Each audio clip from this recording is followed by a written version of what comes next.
Today we're doing a 3.0 Duramax fuel filter change. This is for the inline-6 Baby Duramax diesel engine, which is the LM2 or the LZ0 engine. You can save a ton of money by doing this simple maintenance yourself. My dealer wanted $80 just for the fuel filter and over $200 to replace the fuel filter. But you can pick up the genuine OEM filter on Amazon for around $20.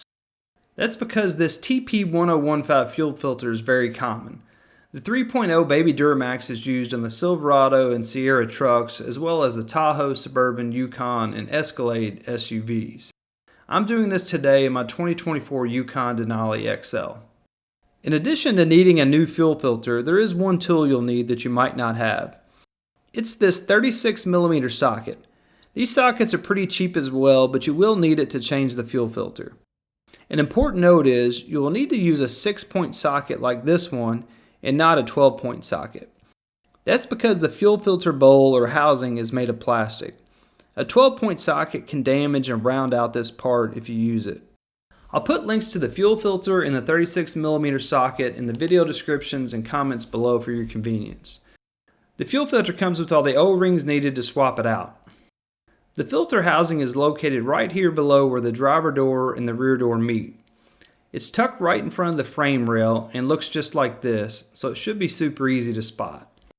You can access it without lifting the truck or SUV, but if you've got one of the fancy versions of these with the air suspensions, I've got a cool trick for you. With the air suspension, you can raise it all the way up, which gives you a few extra inches of clearance. Who wouldn't want a few extra inches? But before getting under the vehicle, make sure to put the suspension into service mode. This is a safety feature, so the suspension won't raise or lower when in this mode. Underneath the vehicle, we're first going to clean off the fuel filter housing. Again, this filter bowl is plastic, so I'm using soapy water to do this.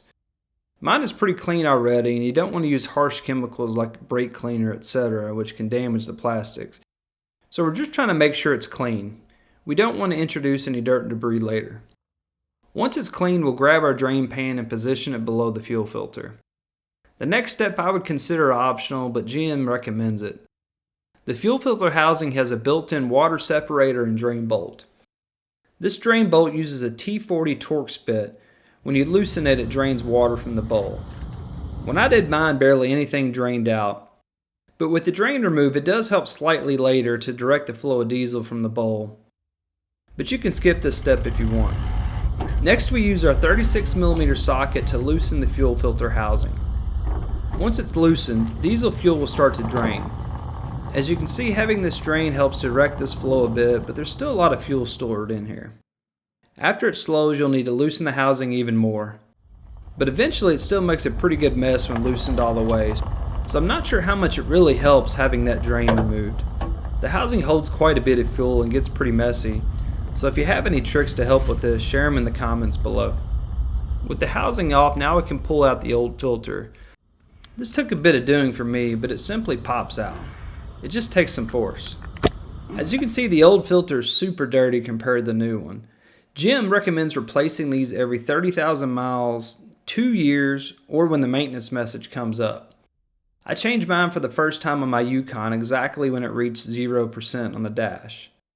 For me, this was around 27,000 miles and just over 1,000 hours of engine runtime. I'm not sure if the fuel filter change interval goes off mileage, a sensor, or some other sort of fuel metering. If you know or have a guess, let me know in the comments below. Our new filter comes with these two O-rings already pre-installed, but we do have to replace 2 other O-rings that also come in the kit. The first larger O-ring goes right here on the fuel filter bowl. To remove it, simply pinch the O-ring and lift it out. When replacing this O-ring, make sure the O-ring is actually down in the groove that's designed to hold it, and not just simply at the bottom of the threads.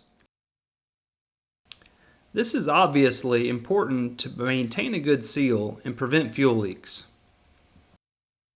Once the O-ring is installed, you can go ahead and lubricate it with some diesel, especially if you like the smell of diesel on your fingers. Be sure to check and clean the fuel filter bowl to clear it of any dirt or debris. The smaller O-ring goes on the fuel standpipe underneath the vehicle. I'm using a small pick to pop off the old O-ring. The new O-ring can then just be reinstalled back in its place. Go ahead and lube it with some diesel as well while we're at it. With the new O-ring in place, now we can get our new filter back on. First, install the new filter into the bowl housing.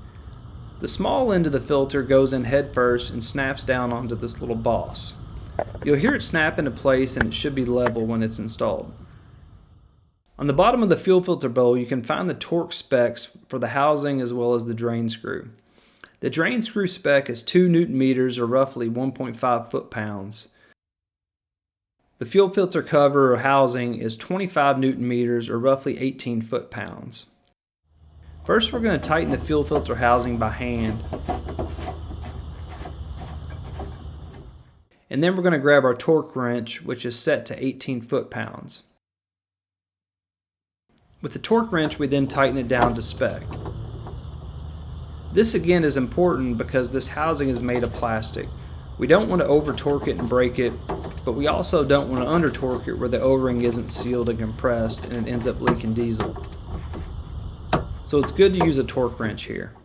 A lot of guys, especially in the colder climates, opt to replace this plastic housing with an aftermarket aluminum one. The aluminum one isn't as brittle and prone to cracking in the cold like plastic. Also, the threads hold up better, you have a more reliable seal, and it handles the heat better.